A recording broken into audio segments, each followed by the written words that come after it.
Good evening, viewer. You're most welcome to the NILECAST on Westnile television, where we give you the daily news bulletins of the day, every day from 7 p.m. to 8 p.m. My name is Okumuringa Christine. Before we dive into any of the stories, let's first have a look at the news making headlines. In the headlines tonight, Ivory Division gets a multi-billion infrastructure project in Arua City.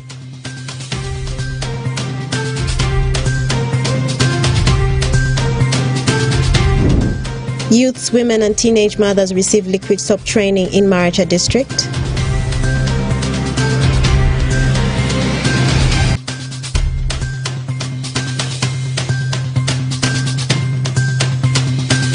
And NRM Mary Akol wins Bukedia LC5 by-elections.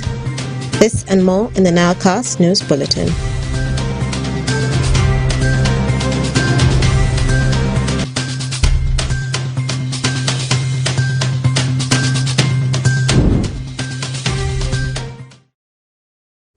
It's Thursday, the 15th of June, 2023, and you're most welcome to the NILECAST on Westnile television. Now let us dive into some of the stories of the evening. Ivory Division is set to benefit from a 3.7 billion shillings multi-complex administration block. Stakeholders believe that this is the only milestone the council has to be remembered once it's achieved. Dramadri Frederick reports more. Ivory Division Council in Arua City is set to benefit from a 3.7 billion Ugandan shillings multi-complex administration block and other infrastructures under the private-public partnership arrangement. With the consultants already working on the architectural designs, this is expected to house 25 office spaces, a 2,000-seater mini stadium, a hospital, a police headquarters, among others, in the space of 19.5 acres. Stakeholders believe that this is the only milestone the Division Council has to be remembered once achieved. Yeah, I see some aspect of greenery. I hope that comes very clear in the final designs. This is what we have always dreamed about. Everybody is focusing here because this is the heart of Ivory. I want to see clearly how much land is going to be allocated for Mayor's Garden, because this is a very big land, and by standards, if we were supposed to leave a space for Mayor's Garden, an open space, supposed to be 25% of this area. The nature of offices would actually change. If this was the fiscal planning department, the head of fiscal planning department and the staff should sit here. This should be their office. If this artistic impression was already what is on the ground, it can appeal to somebody that you are indeed coming to the offices of the city division. Avtia Malon, the Ivory Division mayor, says he is hopeful that the facilities once constructed on the 19.5-acre piece of land located at the division headquarters, this will be a great achievement for the council, and they are ready to avail more land for an investor looking for a partnership with the division for infrastructural projects. Because for us to achieve these other things, we shall need a lot of revenue. Government is now moving towards council sustaining their developments by the locally generated revenues. We have that demonstration already. If you look at how self-government transfers keep reducing every day, we have been here for the last 2 years. We have never received the road fund. Ashaba Seboa, an architect with Newton Living Technology Limited that are undertaking the architectural designs for the project, reveals that they shall do their best to ensure that Arua City is defined by Ivory Division infrastructural wise. The 19.5 acres provide a number of facilities: the mini stadium, mini market, the administration block, the commercial zone, and the hospital, the health facility, and the mayor's gardens. Meanwhile, Dr. Alice Akelo, Arua Resident City Commissioner, rallies stakeholders to love and contribute towards development to change the face of the city. Councillors, after here, the two whispering should not be there. This is development for all of us. We should take it with both hands. Go and encourage the rest that we are moving forward. Nobody should sabotage this unless you are bewitched. Ivory Division Council has injected 100 million Ugandan shillings for the architectural designs for the 19.5-acre piece of land While the Division Council has sold off the idea to the business communities and plans to spend part of their budget for the 3 storage administration block expected to be ready in 3 financial years. Frederick Tramadri, Westnile TV, NILECAST. And more in our stories for the evening. Party officials from the Forum for Democratic Change have unveiled the FDC Leadership Academy in Arua City, an initiative aimed at identifying, training and mentoring leaders from the Westnile region to uplift the ambitions and intentions of the party. Emmanuel Agele reports more. Party officials from Forum for Democratic Change have unveiled the FDC Leadership Academy in Arua City. The initiative that is aimed at identifying, training and mentoring leaders from Westnile sub-region is to uplift the ambitions and intentions of the party strategically. The academy that operates directly under the leadership of the FDC Youth League chairman, Walid Lubega Mulindwa, has stated that the creation of the Leadership Academy and the provision of comprehensive training, the party proves its commitment to producing strong and advanced leaders for the progress of the party and the nation at large. Our coming to Westnile in Arua is ostensibly to flagship the Leadership Academy. Just recently in March, we launched the Leadership Academy as a party. The Leadership Academy, which we established, we thought it will help us to cure the leadership deficiency within the party and even the country at large. FDC aims at producing quality leaders in public service, quality leaders within the party structures, just like we are going for party structures. And also, it is an opportunity for us to rebrand as a party. The party is now looking at the direction of having more women, more young people, and PWDs on board. Those are our targeted areas. We are going to have targeted recruitment of members, and thereafter we shall have identification of leaders from the recruited members, and thereafter we are going to have cadreship training from grassroots to national level. The aim is to build momentum, rebrand, have more women on board, young people, and also PWDs, and also building a critical mass of leaders. Hassan Kaps Fungaro, the Secretary for Mobilization and Organization at the party, says equipping leaders with comprehensive knowledge and skills will enable the leaders to understand and better prepare to address the challenges and the demands of their roles. We are here for a pilot project of training. We live in a rapidly changing world where there are issues of geopolitics and security, where we have new issues emerging. For example, emerging technologies. The information and communication technology is changing rapidly and it is applied in various areas, including in the rigging of elections. So if we want to fight against the malpractices, we must learn. FDC must be a learning organization. There must be learning at the workplace. So today, we are here in the process of preparing for the National Delegates Conference of the FDC as provided for in the laws of Uganda and in the constitution of the FDC. So the process requires preparation of people who will go to the grassroots, elect people, supervise the electoral process in the formation of the structures from the village level coming to the parish, sub-county, etc. at the national level. So this training will serve many purposes. The immediate one is the preparation for the delegates conference. He further emphasized on the impact of involving the youth in their leadership, as the party largely enjoys relative support of the young people that gives them a reason to support the youth with the required skills of leadership. The youth are many and they are dynamic, they are energetic, they have energy. You see, when you are going to do something, you need the will to do it. You also need the energy to do it, but also you need knowledge to do it. You need the skills to do it. Now, to have youth who have the energy without knowledge, then there is likely to be a problem. So that's why we want the use of FDC, the use of the opposition, who already have the energy to have knowledge and skills on how to use that energy and bring the change we want. That's why in this training here, the youth are put in the forefront of things. You can see the focus we have.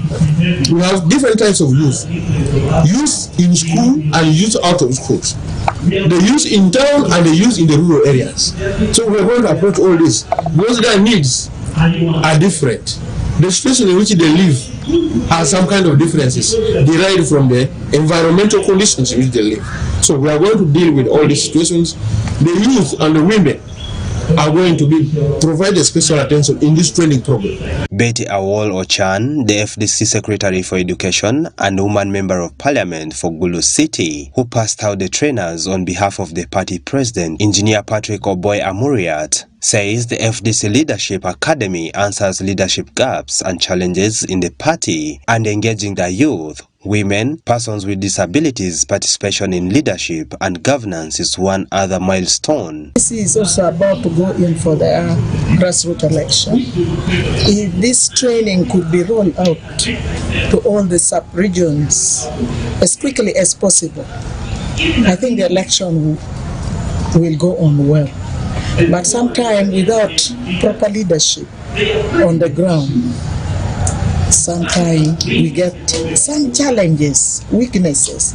So this training will reduce a lot on weaknesses that we should have on the ground. Leadership is sometimes a challenge, and leadership can be built, and this is building up leadership.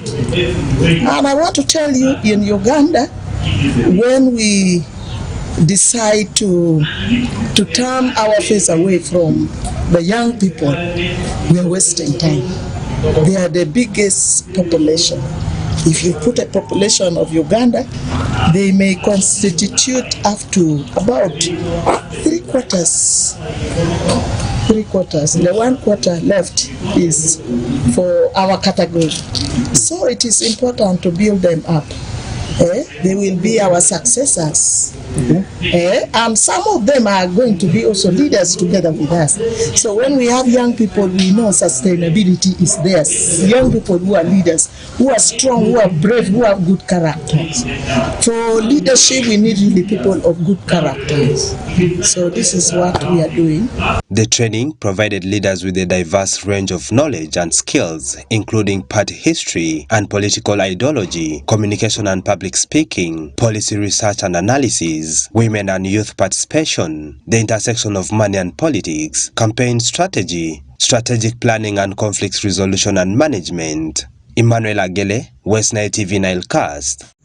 And more in our stories for the evening. Youths, women and teenage mothers in the Greater Oluvu Sub-County Maracha District have received liquid soap training and opportunity from Acero Foundation, a non-governmental organization to uplift the livelihoods of youth, women and teenage mothers in the district. Osuta Yusuf reports more. Youths, women and teenage mothers in Maracha District have received liquid soap training and opportunity from Acero Foundation, a non-governmental organization to lift up the livelihood of women, youths and teenage mothers in the district. Trainee Drisilu Emanuela thanked Acero Foundation for giving them such opportunities of skilling and added that the basics of the training will help her in generating income in the future. This program is good.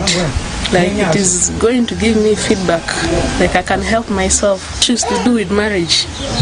Yeah, if you're a lady who marries a man, you can't just sit at home and wait everything from a man. You have to also help yourself. You can't ask a man, you give me salt. This one can help yourself. Like, you can prepare it and sell it. You can buy something which is not at home. Jimmy Joel, a beneficiary of the training, stated that Acero Foundation has come as a pillar to organize the youths in terms of income-generating activities through skilling and giving them materials to start up the work, and appeal to the foundation to embark on a championing health awareness campaign in homes and health centers to sensitize people about hygiene. So this Acero Foundation has come to our area to help with the youth. So we can benefit. Like today they have come and they have brought for us the practice of making soap. So we can we can organize ourselves as we youths, and we get our company like here, then they help us in our marketing, and so that we can produce income from it. So in Uganda, with the youths, like in areas like this, there's early marriage, everything. So you can say us here, we are getting married in let me say in a year that when we're still young, because our areas are a bit in a remote area. So this Acero Foundation is helping us to practice these trainings so that we can get something very little we can benefit from it. Kuvule Francis, the vice chairperson of Acero Foundation, highlighted that what the foundation intends to create through enabling an environment for youths and women by empowering them with skills, trainings, and also mindset change. I'm very pleased to inform you that we have a program called Miripa, and the Miripa project, which is going to run for about 30 months. And this initiative comes from one of our sisters and daughters who lives in Canada, and that is called Acero Sara. She's a daughter to Maracha, to a person in Maracha, and I know that she's in Canada for study. So she intends to create an enabling environment to see to it that we are able to empower the young adolescents, the youth, and the disadvantaged population. So it is an idea that came out from her after seeing a number of teenage children, the teenage mothers, the youth being not being productive, and many of them get into marriage when they are still early. So our vision here is to create an empowerment to the youth. And of course, our target is not only the women, we're also looking out to the young boys, and also to do an issue to do with the mindset change, so that we can be able to change the mind of the population. So we intend to achieve this in all the parts of Maracha district, in the 8 traditional sub-counties, including the town council. So today we're in all of sub-county, because we want to start it from here, so that we are able to maybe learn 1 or 2 lessons out of this training, which will now be able to help in other sub-counties. Acero Foundation, whose first activity was conducted on Monday, the 12th of June 2023, has offered a training for youths, women, and teenage mothers in the Greater Oluvu sub-county on how to make liquid soaps for both commercial and domestic use. Osuta Yusuf and Okumuringa for Westnile Television, NILECAST. And more in our stories. For the evening, farmer groups in Pakwach district have failed to adequately supply the 3 cassava processing plants constructed by the Ministry of Agriculture, Animal Industries and Fisheries under the Agriculture Cluster Development Program due to the low production rate and other attributed challenges. These facilities that are able to process 2 tons of raw sweet cassava in an hour each include Pakwero Cooperative Farmers Group Value Addition Factory in Pakwero Sub-County, Abongo Women's Group Cooperative in Alwi Sub-County, Pamitu Cooperative Farmers Group in Panyango Sub-County, which were constructed on farmers' demand to increase the value of cassava largely produced in the area as well as improve on household income. Omito Steen, Pakwach District Chairman, says mindset change is much needed in this critical time if government interests of the local economy development are to be achieved. Let's have more on that story. These 3 factories were established amounting to about 600 million each. And the background upon which they were established, 1, it was the demand of the various farmer groups. 2, it was necessitated also by the fact that these cooperatives earlier were in existence, and on top of existence they were already, like when you look at the case of Abongo, they had very vast land and they were producing all these 3 areas which have been picked and supported under this project of ACTP. You realize that the farmer groups were having large chunks of field and they were already dealing in cassava in large quantities. So we thought it would be eminent to ensure they are supported so that they join the value chain to boost the cooperative. And that was the background. But on the way, as this project came to its final stage of achieving the establishment of the processing plants, we also realized that the weather vagaries was also trying to hit hard in a manner that the production of cassava also reduced somehow because of the weather changes. But again, the demand for cassava also in the region became very high. The other side, the machine only processes sweet cassava. So we are yet making a paradigm shift to change the attitudes of our people on shifting from bitter cassava to sweet cassava that they don't believe in. Earlier they didn't believe in. And white breakfast, it cannot make the actual meal, those kind of funny beliefs. But people are picking up. I am very optimistic. With the time, these machines are not going to be idle. But again, for the factory to be very viable, operational, without any providing tractors to these cooperatives.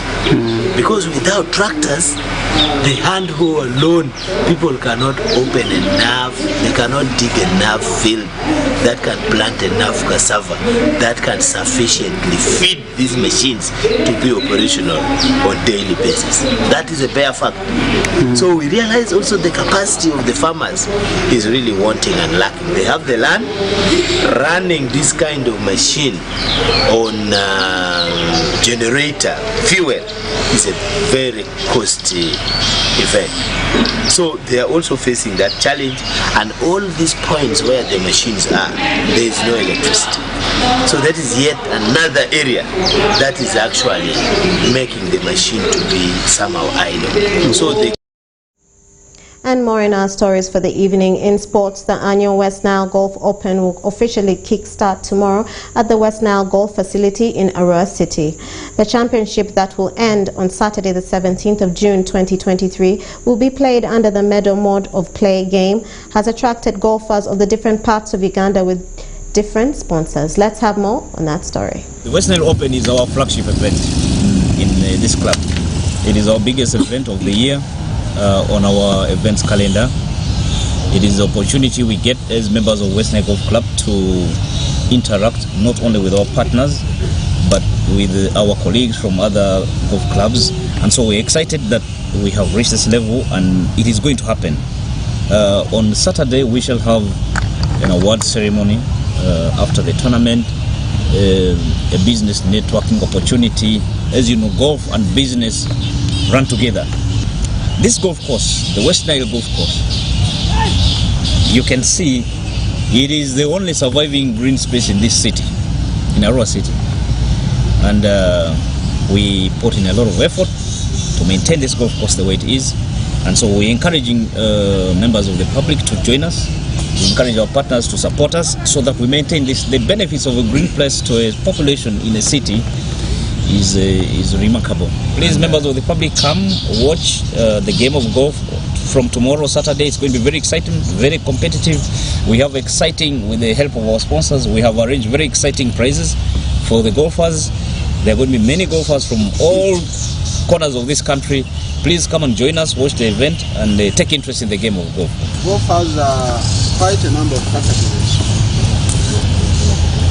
In a year, and in this club, we have an exclusive event for ladies, in which men participate as a subsidiary.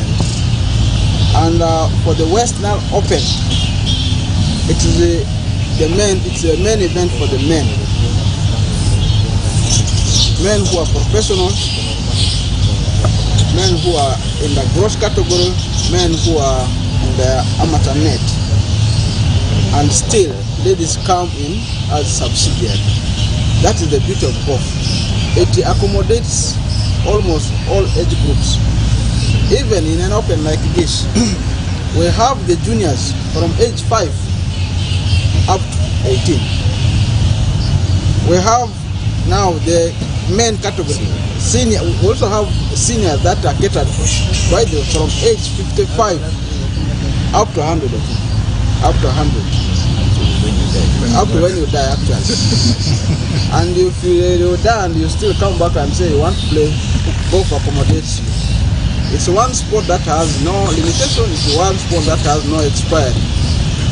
Like as per aviation, as I said, we are really privileged to be part of the sponsors. We are honored. We are indeed very happy. From Westnile, I think it's the first time we are sponsoring Westnile Golf Club.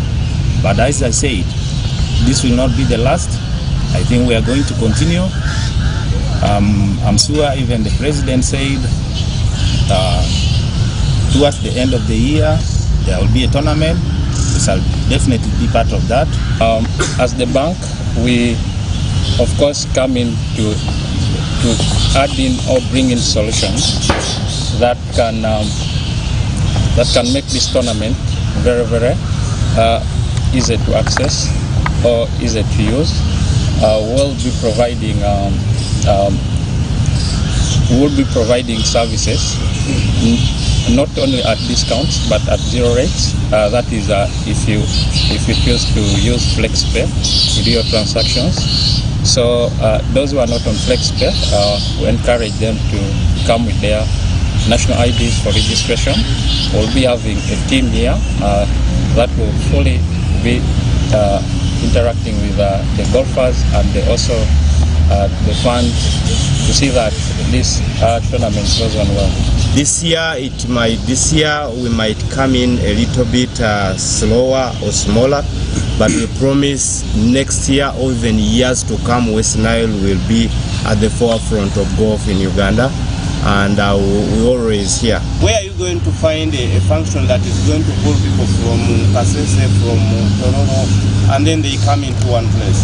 So you have a chance of networking with all these people from wherever they are, in one place. So MTN would want to be there. And as a Hotel Confidential, we host all the players which coming all through the country, 165 players, and these players.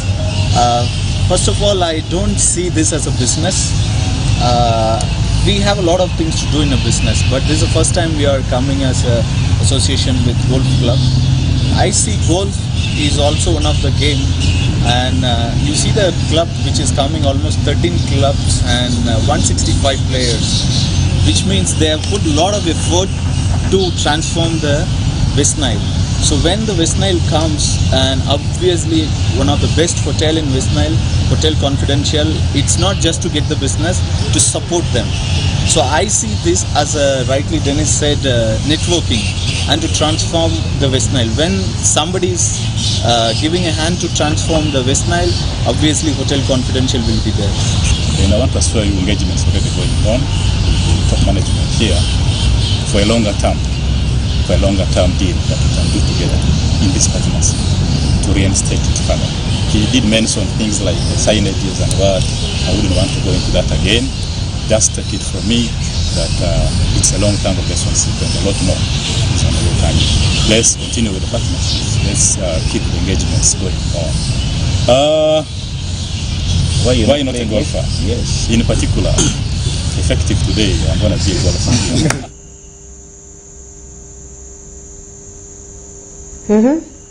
Hello.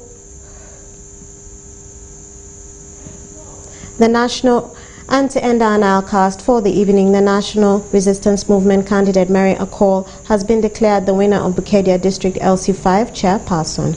Akol has been replaced by has replaced the chairperson Moses Olemukan, who died in December last year. The returning officer Bukeja District Mugeni Joe Mugerwa declared a call on winner with 7,962 votes against her closest rival, Luquist Taichus of the Independent, who garnered 4,994 votes.